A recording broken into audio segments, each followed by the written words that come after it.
Ngarutse kuri iki gice kubera ko maze igihe mu binsaba kandi burya amazina reka tujye tunayaha agaciro umwanya kuko naje gusanga amazina aba afite ahurira n'imico y'abantu ba nyirayo. Ubwo rero tumenyeraho uko tubana na ba nyirayo ndetse tukirinda guha amazina mabi abacu, kwita izina tubarinda imitongero iyakurikira.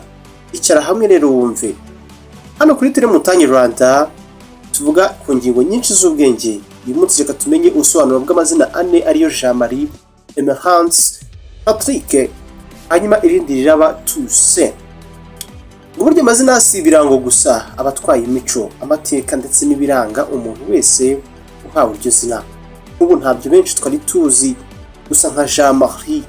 Jean Marie ni izina waha uwawe kuko rigizwe n'amazina abiri ariyo Jean cyangwa se John mu Cyongereza aho ngaho. Bisobanura Imana ni inyabuntu, ni Imana igwa neza igira ubuntu. Hanyuma Marie muri Jean Marie nyine, Jean Marie bisobanura ukunzwe, umuntu ukunzwe cyane. Wigeze ubona Jean Marie wangwa n'abantu ra? Jyewe hoya. Nawe wambwira. Rituruka mu Banyaheburayo, ni izina ryahabwaga cyane abantu mu buryo bwo kubaha Imana ndetse n'abemeramana, bahuriza hamwe ubuntu bwayo n'Imana ndetse n'urukundo rwayo.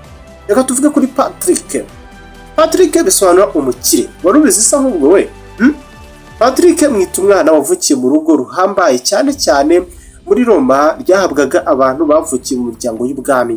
Ni izina rigira aho rihurira n'umutagatifu Saint Patrick wo muri Irlande, izina rigaragaza ubukire n'imbaraga zo kuyobora, izina ry'ibihe byose ryuzuye umuco n'ubuhangange. Toussaint. Niba ufite umuhungu wawe wavutse mu kwa 11 ngo iri zina warimuha, risobanura ngo abatagatifu bose. Toussaint n'igifaransa rihabwa cyane abana bavutse tariki ya mbere mu kwa 11, umunsi wahariwe abatagatifu bose nyine.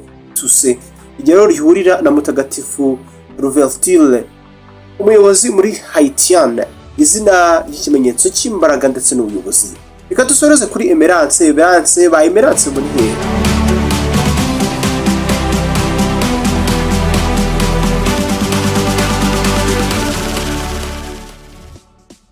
Buri zina ryo uzaribona hake, tuzaryumva hake. Risobanura uw'agaciro kandi ugabirwa, niba ariko nabivuga. Rikomoka mu Bufaransa no mu Baratini. Izina rivuga icyubahiro, arizerwa kandi akwiye ibirenze. Ibyo bivuze ko yanabigeraho. Riri mu mazina yihariye utapfa kubonana abantu bose ushatse. Amazina ashushanya twebwe ibituranga kandi agira ingaruka ku kuntu twifata twe ubwacu yewe nuko abandi badufata, byaba binyuze mu muco wayaranze cyangwa se icyo asobanura n'ibindi byinshi. Mwakoze kubana nanjye uyu munsi. Wakunze video isangiza inshuti zawe zitwa ayo mazina cyangwa se izo ukeka ko zazakenera kwita abantu babo. Uratubwira iryawe niba uzi icyo rivuze, niba kandi rihura n'imico yawe nk'uko benshi babivuga, nabyo bitubwire. Uri kuri Tele Montagne Rwanda, wakurikira ibiganiro, inkuru zigezweho kandi n'amasomo y'ubuzima, ubwo twizera ko biri mu bintu dukenera twese kugira ngo tubeho kandi tubeho neza tujyana n'ibihe.